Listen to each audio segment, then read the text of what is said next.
Hello. Today is Friday, May 4th, 2018. We're busting through we're busting through what's this place called? May. At a very leisurely pace. Um, I'm gonna try and tell myself to enjoy this month just because it is May. We fight hard to get through to May. Only got a couple more, only got like 20-ish days or so left. Um, and we're just really blasting through the school year. Things are going fine. Yesterday went well. Oh my goodness, I had a huge series I was sick yesterday. I'm glad I went to work though. I was like, ooh. I had like pretty much a stomach ache almost all day. I had a headache in the morning and stuff. And I feel much better today. So, like, I don't know. It was probably something I ate and too much to drink. But I feel so much better now. And, I needed to maintain this because it's so critical to my work. At the very least, if I'm going to have struggles, at least it shouldn't be with my stomach and stuff. And especially since it's really difficult for teachers to go to the bathroom at any time. We just can't. It's always timed. That's probably the thing that I most look forward to about summer vacation. I can use the bathroom anytime I need to. That's always such a good thing. I'm looking forward to this weekend though too.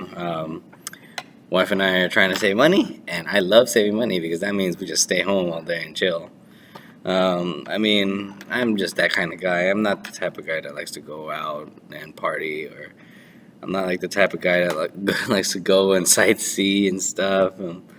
I'm happy in my four walls where I could regenerate and I can be ready for the next day. That's really my thing. Today, I feel like I might just have to like kind of wing it because I'm not exactly sure what I'm doing.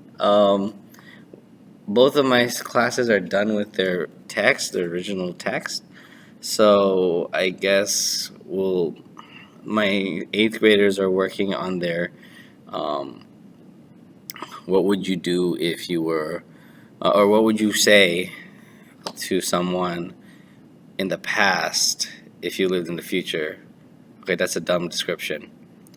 I would say like, um, if you lived in the future, a bleak future, and you had the opportunity to send a letter back in time to ward others, what would you say in that letter? So that's what I'm putting down. Some of my students, like my more efficient students, have finished. So I'm just waiting on to see what I'm going to get out of my other kids. Um, I'm going to make a goal for myself, like a mental goal. I'm not going to get mad at the kids who don't do their work or get offended. I'm not going to get offended either. I'm going to just do my best to help them, give them some time to help them, and if they're not going to still do it, they'll get the 0. That's that thing. I got to make that disconnection. It sucks, but it's really important that they need to learn for themselves because if I do that, if I keep it up, it's going to turn to cancer one day, and I don't want that, I really don't. Um, so, yeah, I'm not going to feel bad about it either. You know, a lot of people like sometimes like accuse teachers of like, oh, not doing enough not or they're never there to help the other kids. And I've heard some of my students always say, "Oh, you're always the only one that ever helps us." Blah blah blah. And I'm like, I'm pretty sure I'm not. Um, it's just like some of these kids were never taught to like get the answer. They've always been fed fish, but they were never taught to fish. So, you know, they give accolades to the teachers who feed them the fish over and over again.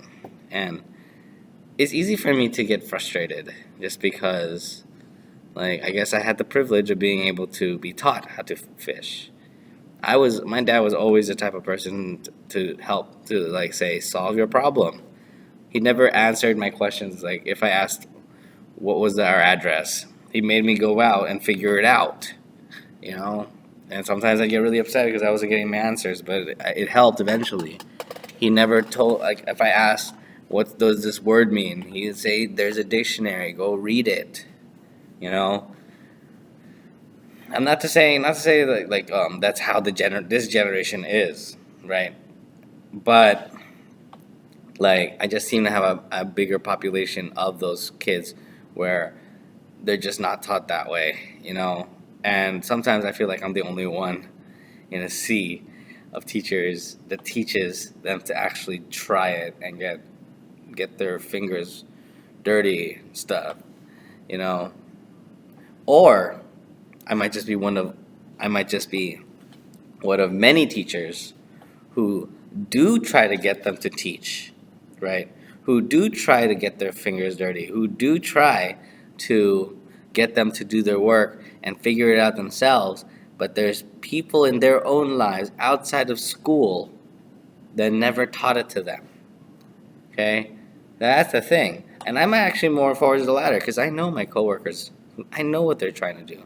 I know they're like trying to promote individuality and critical thinking in our students. The problem falls on who, when we're not around, who's teaching them how to do that? You know? So that's really the onus of it. Bam. I don't know. I guess I kind of just started ranting. I don't know. It's just um, like I'm not. I mean, it's hard to really say like you can blame the parents. You know, it's hard to. You have to make these assumptions, but like, you shouldn't be making assumptions that all these parents aren't doing that. You know, um, but there's just so many factors, and then like I'm under the impression that I'm just one. It takes a village to raise a child, you know, and I'm not a village. I'm just one person, right? The rest of the village has to help them, help the students figure it out themselves. Because it's really sad to see when you ask them to write 2 paragraphs and they can't do it. They're just sitting there doing nothing, you know. And then and then they're more motivated to like get around my my computer blocks so they could play their games. So they can play that fork knife. I know it's Fortnite, but I heard fork knife. It's a joke now. Fortnite. I mean, I've never played it. Seems nice. One thing is like I'm just so surprised that game ever took off because that thing was like in production forever. It's just like good on Epic for being able to like take that and making it their flagship for this like generation. Good on them. You know, we never saw that with my generation. You know, it was always Quake. As Epic Mega Games, they had like all this great stuff, but I would always argue that Quake was better than Unreal. Okay, so but now it seems like the tables have turned. So it's so cool. Okay, this has gone like for like hella long. I'll talk to you guys tomorrow. Bye.